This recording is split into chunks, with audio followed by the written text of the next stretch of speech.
بص يا سيدي، التاريخ فيه أيام بتعدي وفيه أيام محفورة في القلب.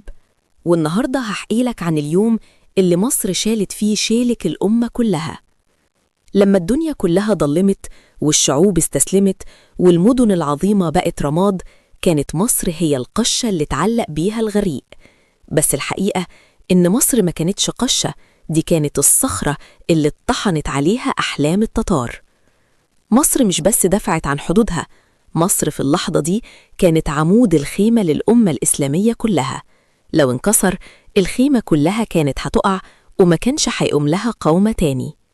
اسمع حكاية اليوم اللي مصر وقفت فيه وقفة أسد بيحمي عرينه ودينه. تخيل معايا، في القرن ال13 كان في بعبع اسمه المغول، ناس ما بيرحموش، اللي يدخلوا بلده يمسحوها من الخريطة. وقعت بغداد واترمت كتبها في النهر لحد ما لونه بقى اسود من الحبر، والناس جالها حالة يأس وقالوا خلاص دي نهاية الإسلام.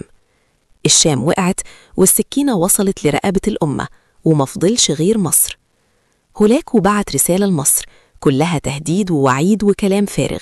كان فاكر إن مصر هترتعش زي غيرها، بس هو ما يعرفش حقيقة المعدن اللي في أرضنا. السلطان قطز بقلب ميت وعقل واعي رد الرد اللي ما فيهوش رجوع، دبح رسل المغول وعلق رؤوسهم على باب زويلة.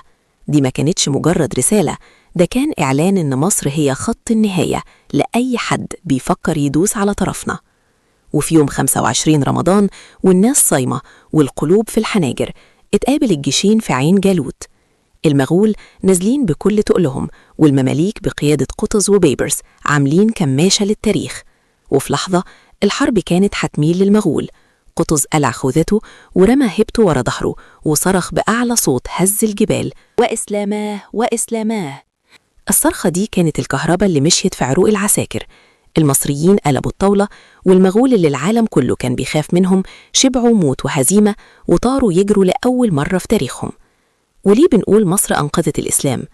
لأن مصر في الوقت ده كانت هي المخزن اللي فيه العلم والعلماء والجيش المنظم. لو كانت مصر وقعت لا قدر الله، كان المغول كملوا على مكة والمدينة وكان تاريخ الإسلام كله اتمسح. مصر هي اللي وقفت حارس على بوابة التاريخ وحمت الهوية الإسلامية من الضياع.